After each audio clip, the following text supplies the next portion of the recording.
A face isn't a torus. So, and you notice when you render, press F9. Let me. This looks goofy, but okay. So the face is upside down now, kinda.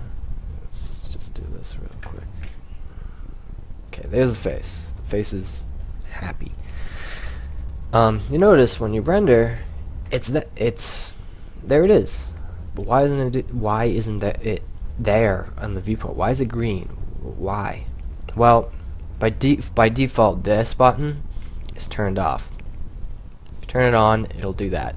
Now, if you have this on and you have a billion things in your scene, it's going to bog down your scene. It's going to lag your computer. That's why that's off. But we only have like 3 things in the scene, so we're completely fine. Sorry. P goes to perspective view. I'm turning this guy, pressing R and just moving him around so we can see it. Okay. Isn't he such a happy guy? So if you push this button, go to parent, it goes back to the main thing. You can also click on this button, material map navigator, and it'll show you in a drop-down system saying, okay, you have this material or this map on this material.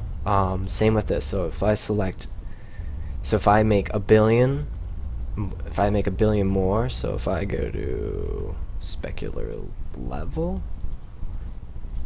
specular color, let's click on that.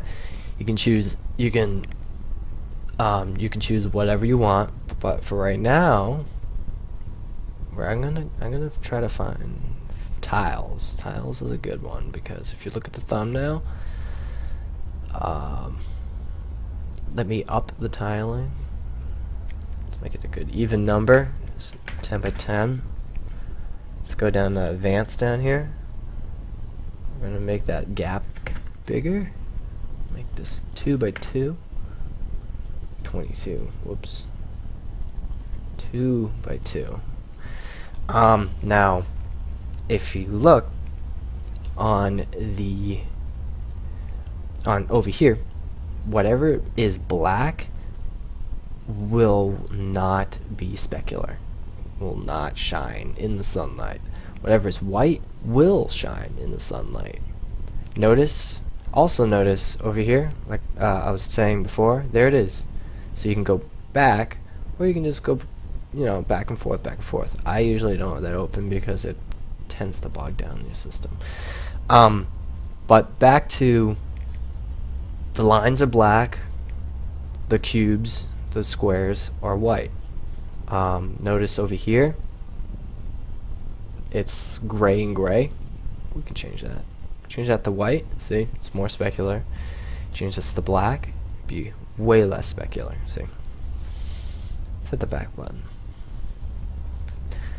We can just get rid of that right now. Glossiness, it's the same thing. Self-illumination, we went over that earlier. It makes whatever that specific color 100% saturated or whatever. Let's go to the next one. Opacity. Opacity is fun. So we're gonna hit opacity. Nothing happened obviously because we don't have a map. Since I already have this map going on right here, first of all, let me move this up because the thing I'm gonna show you you won't see it unless you move that above the plane. I'm gonna press. Since I already have this map called map 2, the tiles, I'm going to press and hold control, move it down to opacity. Now it's asking for an instance and a copy. The difference between an instance and a copy is, an instance is whatever change you make to that specific thing, which is the tiles, it will affect every other instance. And a copy is just a copy. You can change it, morph it, color it differently, whatever you prefer, and it will come out. It won't change everything else. So I'm gonna make a since it's gonna be the same. I'm gonna keep it an instance. Now you notice the the black is transparent and the white is not transparent. So it looks like that. So you may be asking, even here and here, maybe asking, hey, how come I don't see, I only see one facing going on? Why can't I see the other side of this head? Why can't I see inside his head? Well, you can. So go all the way up in the material editor. Go all the way up. We're gonna hit two-faced. It probably isn't the greatest example to do this, but I'm gonna hit F9 anyways. And you can see behind his head. You can see the other side of his head. So if you imagine this going over and then around, something like that, it's to see the other side of anything, really. It's very, very neat. Wireframe is just the wireframe, by the way, which is always pretty cool to show your progress. So if you hit wireframe and two-framed, it's a great example. See, it's going all the way around. Faced just shows your faces. It doesn't smooth out over here where it says smooth. The reason why you don't see the 32 polygons is because it smooths it out. I don't understand. I don't know a single reason why would you even want that. Maybe it's for like optimizing for a video game or something. I just don't get it. Okay, so getting rid of opacity.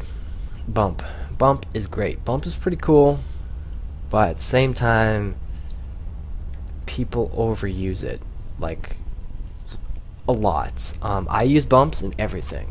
You technically need a bump in everything. A bump map is a fake extrusion of something. Let's say you have you're looking at this guy's face and he's like he's got some blemishes here and there and wherever. Obviously those blemishes are gonna bump out, extrude out. And same with skin texture. Skin texture, if you look at your hand right now, you'll have bumps, like tiny bumps, wicked tiny, specular, glossy-ish bumps just going everywhere. That can be caused by bump map. Now it also bogs down your system when you render it. Not a lot. It really depends on your it depends on your scene. So we're gonna throw the same thing that we did before, the tile, on the bump. Now if you look at here, it's extruding it out. If I render it real quick, it's extruding it out. But one bad thing about this is if you zoom up to an edge, like you see this edge, you render it, notice it doesn't actually bump in and bump out. Bump in, bump out. It doesn't actually physically bump the surface. There is a way you can do that, and it's called displacement. It's down here, and we'll get to that. But normally you don't get that super close to someone's face. If you do, then you have to model it or use a displacement map. But I will tell you, displacement maps causes your computer. Displacement maps bog down your render time, and it bogs down your viewport